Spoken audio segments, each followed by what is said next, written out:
Thomas had gone to the works to be mended, so the fat controller asked Duck to look after the branch line. Duck was delighted. It was a nice change, and he got along swimmingly with the coaches. Percy was happy to see him again, and although Toby was grateful for the help, he found Duck to be rather opinionated. One morning, Toby was bringing trucks from the quarry. Bertie was approaching the road crossing, but to Toby's horror, he wasn't slowing down. The brakes came on, and both engine and bus shut their eyes. They just missed each other.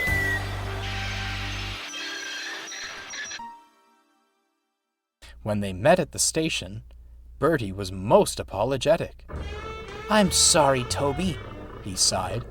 "I've got a new driver, you see. He seems to think I can beat you to the crossing."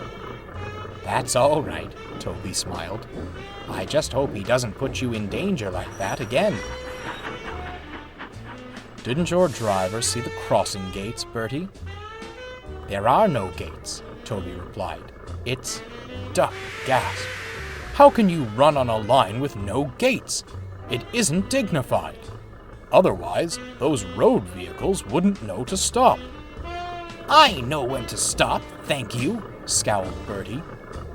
"It's for your safety as well as ours, Bertie," replied Duck. "Accidents cause problems for all of us. The fat controller needs to put up gates at once. You should have asked him to do so ages ago." Toby and Bertie said no more.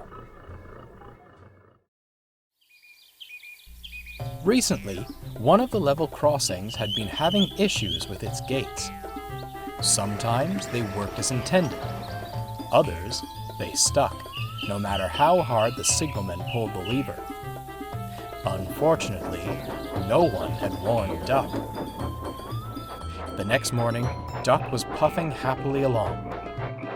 The coaches sang quietly to each other, and Duck was pleased with himself.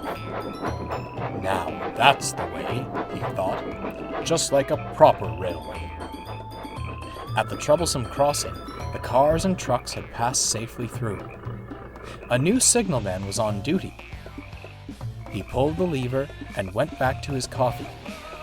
He didn't notice the gates had stuck. Duck soon approached the gates, but he didn't worry. They'll open, he smiled. But they didn't. They're sure to open.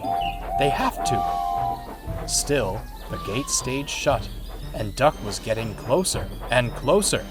"Stop! Stop!" he cried. His brakes screeched and his whistle blew, but it was too late.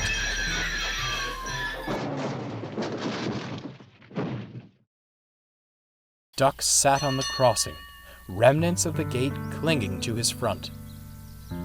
"Oh dear," he blushed. There wasn't time to examine him. Traffic was building on either side of the crossing. Percy had to pull him to the next station. When they arrived, Toby and Bertie were there. "Toby," asked Bertie, innocently, "who's that?" "It's Duck," replied Toby. "Though it seems he can't decide between pulling a train and being a crossing guard." "Whatever he's doing, it doesn't look very safe to me." They laughed as Bertie roared away with his passengers. Duck blushed once again and looked at his buffers, decorated by the broken gate.